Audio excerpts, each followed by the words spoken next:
있다는 거예요. 그래서 우리가 뭐 예를 들어 옛날에 뭐 이순신이 다시 올 것이다. 다시 안 오잖아요. 그 우리나라 그 잠수함이나 그 배에 보면 이순신 함 있잖아요. 근데 그런 정신으로 전투를 하는 거지. 진짜 이순신이 다시 오고 이러진 않잖아요. 그러니까 세례 요한이 나중에 제자들이 물어봐요, 예수님께요. 아니 근데 엘리야가, 예수님이 만약에 메시아시면 엘리야 먼저 온다 그랬는데요. 이러니까 예수님이 오리라 한 엘리야가 세례 요한이다. 예수님은 정확하게 구약을 알고 계세요.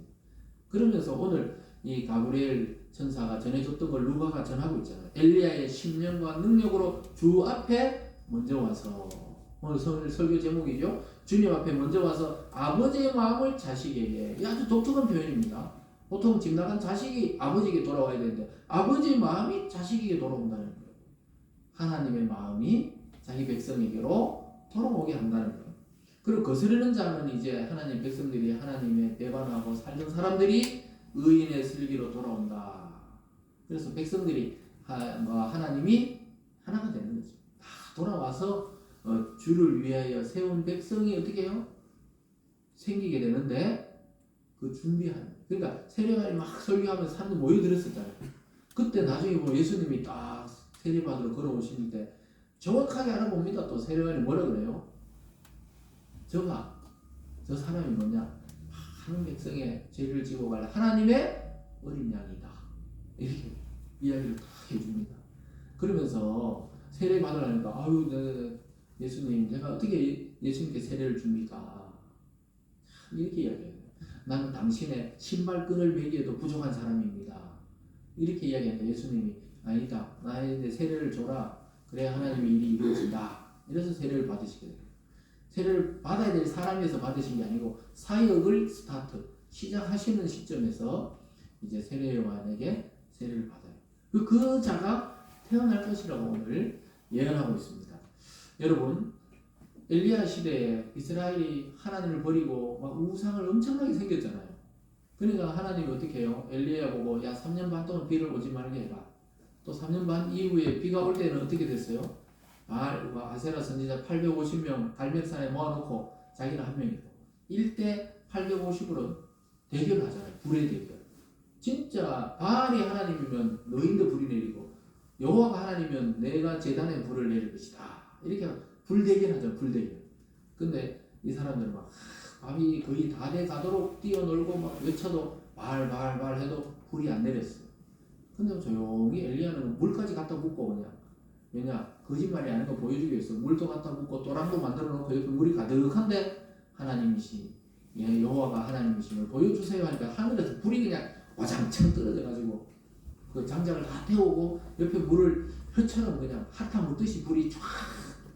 그 선지자, 그 뜨거운 선지자처럼 세례 요한이 백성의 마음에 불을 지피고 찍었던 그 백성들, 죄에 빠졌던 백성들을 돌이켜서 예수를 맞이할 수 있도록 선포하는 역할을 하기 위해서 먼저 네 뱃속에 요한이라는 이름으로 태어날 것이다. 이걸 오늘 예언해주고 있습니다.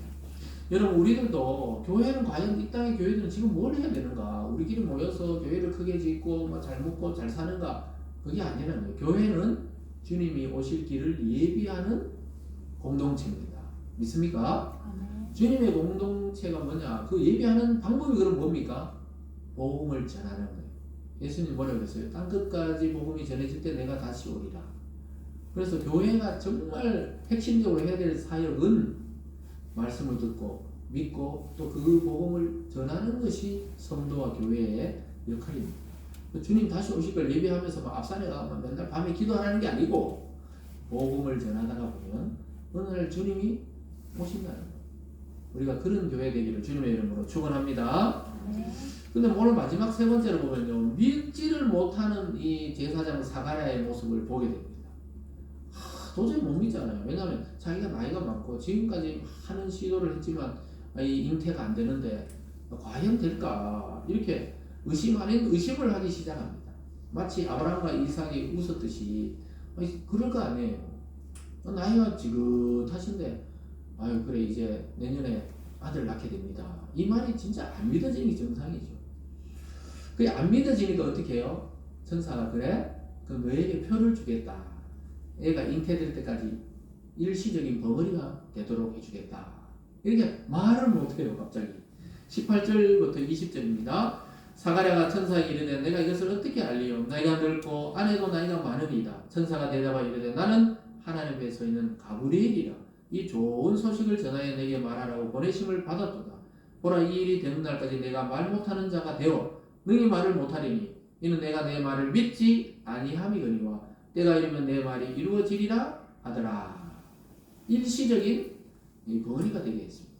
그래가지고 그래? 그럼 내 부인이 잉태해서 그럴 때까지 잠깐 말하지 말아라. 자기 몸에 징표를 남기니까 확실히 이해할 거 아니에요.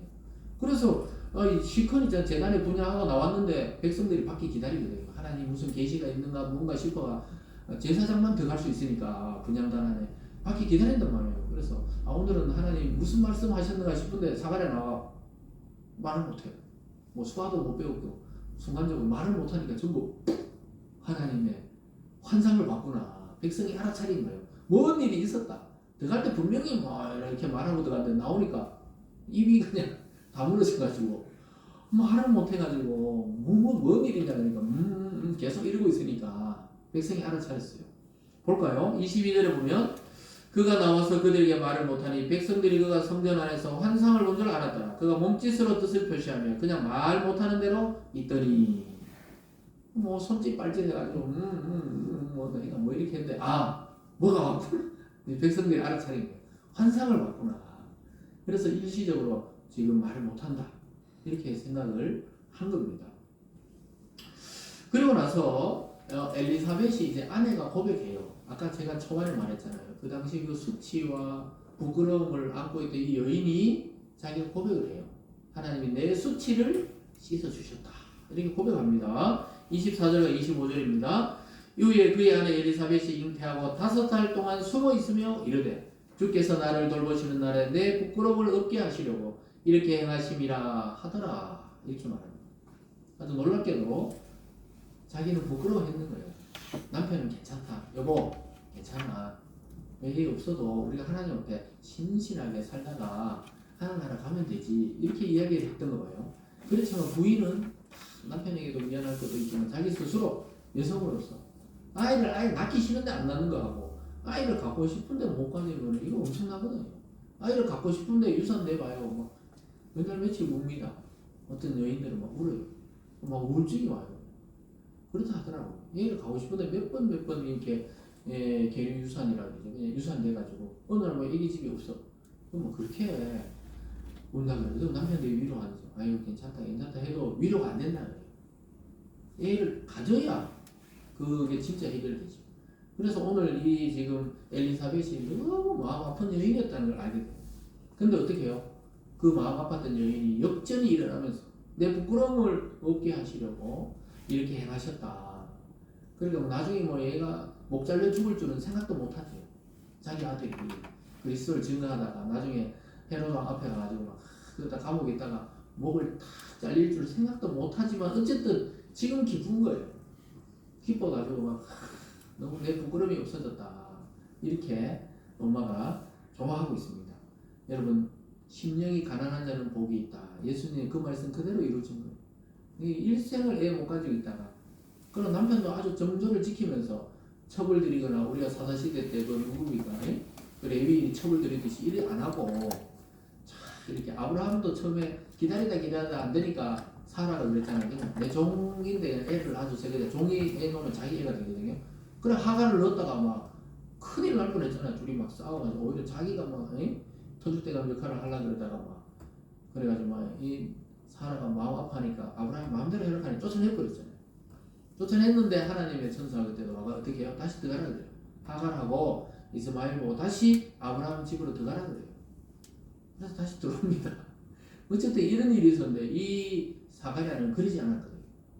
그러니까 오히려 더 남편에게 미안하기도 하고 이랬는데 부끄러움을 싹 씻어줬어요. 여러분 하나님을 만난다는 것은 여러분의 일생의 부끄러움으로 우리의 죄악이 다 씻겨나가는 은혜인 줄 믿으시기를 바랍니다. 사랑하는 성도 여러분, 우리가 이제 곧 성탄을 시즌을 맞이하면서 이 성탄이라는 것 한 가정의 기쁨이 아니라 온 우주와 온 이 전 세계인들의 기쁨이고 인류의 기쁨이 되었어요. 근데 그가 태어나기 전에 그를 예비할 자가 오늘 태어났듯이 이제 주님이 다시 오신다 하신 지가 2000년이 넘어갔는데 뭐 오실 거 아니에요. 반드시 오신다 그랬으니까. 근데 교회들은 잠자고 있는 것 같아요. 그냥 우리끼리 잘 먹고 잘 살고 교회에 뭐 사람 많이 모이고 이렇게 하면 되는 줄 알았는데 그게 아니고 주님이 오실 길을 예비하는 것이 이 땅의 교회들의 진짜 사명입니다. 그래서 저와 여러분 우리 햇살교회는 주님이 오실 길을 예비하는 길이 뭐라 그랬어요? 복음을 믿고 복음을 전달하는 것이 교회와 성도의 사명입니다. 그래서 우리 주님 오시는 날 칭찬받는 교회와 성도 되시길 주님의 이름으로 축원합니다. 기도하겠습니다.